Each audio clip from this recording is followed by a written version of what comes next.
សូមក្រាបថ្វាយបង្គំព្រះថេរានុថេរៈគ្រប់ព្រះអង្គជាទីសក្ការៈសូមគោរពសម្ដេចទ្រង់ឯកឧត្តមលោកជំទាវអស់លោកស្រីបងប្អូនជនរួមជាតិទាំងក្នុងនិងក្រៅប្រទេសជាទីគោរពថ្ងៃនេះអ្នកនាំពាក្យរាជរដ្ឋាភិបាលសូមជម្រាបជូនព័ត៌មានសំខាន់ដែលមានដូចតទៅទី1សម្ដេចមហាបវរធិបតីហ៊ុនម៉ាណែតនាយករដ្ឋមន្ត្រីបានលើកឡើងពីការវិវត្តស្ថានភាពព្រំដែនកម្ពុជាថៃប្រាប់លោក Thomas Andrew អ្នករាយការណ៍ពិសេសអង្គការសហប្រជាជាតិទទួលបន្ទុកសិទ្ធិមនុស្សនៅកម្ពុជានឹងបានគូសបញ្ជាក់ពីការបដិញ្ញាចិត្តរបស់កម្ពុជាក្នុងការដោះស្រាយបញ្ហាព្រំដែនដោយសន្តិវិធីដោយផ្អែកលើច្បាប់អន្តរជាតិនិងអនុលោមតាមអនុសញ្ញាសន្ធិសញ្ញានិងកិច្ចព្រមព្រៀងដែលមានស្រាប់រវាងកម្ពុជានិងថៃ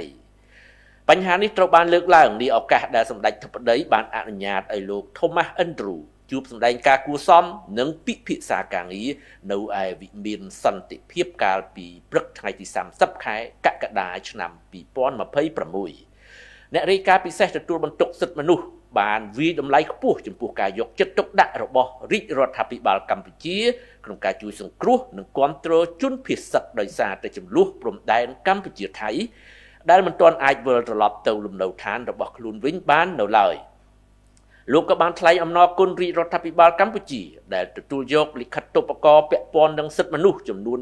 8លើ9ព្រមទាំងបញ្ជាក់ពីការបដិញ្ញាចិត្តនិងត្រៀមខ្លួនជាស្រេចក្នុងការសហការជាមួយកម្ពុជាក្នុងស្មារតីស្ថាបនាដោយផ្អែកលើច្បាប់ជាតិនិងអន្តរជាតិសម្ដេចធិបតីបានលើកឡើងពីការយកចិត្តទុកដាក់របស់រាជរដ្ឋាភិបាលនៅក្នុងការលើកកម្ពស់សិទ្ធិមនុស្សនិងសិទ្ធិសេរីភាពជាមូលដ្ឋានដោយផ្អែកលើច្បាប់ជាតិនិងលិខិតទុបករអន្តរជាតិនានាជាពិសេសការលើកកម្ពស់សិទ្ធិទទួលបានសេវាថែទាំសុខភាពនិងការអប់រំជាដើមសម្ដេចធិបតីសង្កត់ធ្ងន់ថាការប្រើប្រាស់សិទ្ធិនិងសេរីភាពត្រូវធ្វើឡើងប្រកបដោយការទទួលខុសត្រូវនិងស្របតាមដែនកំណត់នៃច្បាប់ក្នុងន័យនេះសម្ដេចធិបតីនាយករដ្ឋមន្ត្រីក៏បានលើកទឹកចិត្តឲ្យអ្នករាយការណ៍ពិសេសសរសេររបាយការណ៍ដោយផ្អែកលើព័ត៌មានគ្រប់ជ្រុងជ្រោយនិងពីគ្រប់ភាគីពាក់ព័ន្ធទាំងអស់សម្ដៅរួមចំណែកដល់ការអនុវត្តនិងលើកកម្ពស់សិទ្ធិមនុស្សនៅកម្ពុជាឲ្យកាន់តែប្រសើរថែមទៀតអ្នករាយការណ៍ពិសេសទទួលបន្ទុកសិទ្ធិមនុស្សនៅកម្ពុជាបដិញ្ញាសហការជាមួយនឹងរាជរដ្ឋាភិបាលកម្ពុជាដើម្បីធ្វើការងារក្នុងន័យស្ថាបនាទី2នៅក្នុងអំឡុងពេលទស្សនកិច្ចនៅកម្ពុជាលោក Thomas Andrew អ្នករាយការណ៍ពិសេសទទួលបន្ទុកសិទ្ធិមនុស្សអង្គការសហប្រជាជាតិប្រចាំកម្ពុជាក៏បានអញ្ជើញទៅពិនិត្យមើលស្ថានភាពនៅតាមព្រំដែនកម្ពុជាថៃជាពិសេសពិនិត្យមើលផលប៉ះពាល់ទៅលើពលរដ្ឋស៊ីវិលភៀសសិកកម្ពុជានៅតាមព្រំដែនសូមបញ្ជាក់ជូនថាគិតមកទល់ពេលនេះនៅសល់ជនភៀសសិកប្រមាណជា 20,000 នាក់ទៀតនៅតែមិនទាន់អាចវិលត្រឡប់ទៅផ្ទះសម្បែងរបស់ពួកគេបាននៅឡើយទេដោយសារតែស្ថានភាពមិនទាន់អំណោយផលពីព្រោះតែការរារាំងពីសំណាក់កងកម្លាំងថៃតាមរយៈការដាក់ទូកុងតឺន័រការរាយបន្លាលួសបិទផ្លូវឬក៏ផ្ទះសម្បែងរបស់ពួកគេត្រូវបានបំផ្លិចបំផ្លាញរាជរដ្ឋាភិបាលដែលមានសម្ដេចមហាបវរធិបតីហ៊ុនម៉ាណែតជានាយករដ្ឋមន្ត្រីមានគោលនយោបាយច្បាស់លាស់ក្នុងការជួយស្ដារឡើងវិញនៅជីវភាពរបស់ពលរដ្ឋភៀសសិកទាំងពលរដ្ឋដែលបានវិលត្រឡប់ទៅផ្ទះសម្បែងវិញរួចហើយនិងពលរដ្ឋភៀសសិកដែលមិនទាន់អាចវិលត្រឡប់ទៅវិញបាននៅឡើយសុទ្ធសឹងតែទទួលបានការយកចិត្តទុកដាក់ខ្ពស់ពីសំណាក់រាជរដ្ឋាភិបាលទាំងសន្តិសុខសុវត្ថិភាពនិងការស្ដារជីវភាពរបស់ពួកគេឡើងវិញជាក់ស្ដែងប្រជាពលរដ្ឋភៀសសិកដែលបានវិលត្រឡប់ទៅផ្ទះសម្បែងវិញត្រូវបានក្រសួងស្ថាប័ននិងអាជ្ញាធរមូលដ្ឋានដែលជាសេនាធិការរបស់រាជរដ្ឋាភិបាលយកចិត្តទុកដាក់មើលការខុសត្រូវនិងដោះស្រាយបញ្ហាប្រឈមនានាដែលពួកគេជួបប្រទះសម្ដៅជួយសម្រួលនិងរក្សាលំនឹងជីវភាពរបស់ពួកគេចំណែកពលរដ្ឋភៀសសិកដែលមិនទាន់អាចវិលត្រឡប់ទៅផ្ទះបានវិញនៅឡើយរាជរដ្ឋាភិបាលបានផ្ដល់ជូននៅជម្រកដែលមានលក្ខណៈសមរម្យ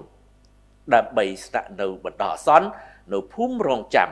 ទម្រាំបញ្ហាព្រំដែនត្រូវបានដោះស្រាយរួចរាល់ដែលអនុញ្ញាតឲ្យពួកគេអាចវិលត្រឡប់ទៅកាន់ផ្ទះសម្បែងរបស់ខ្លួនវិញបាន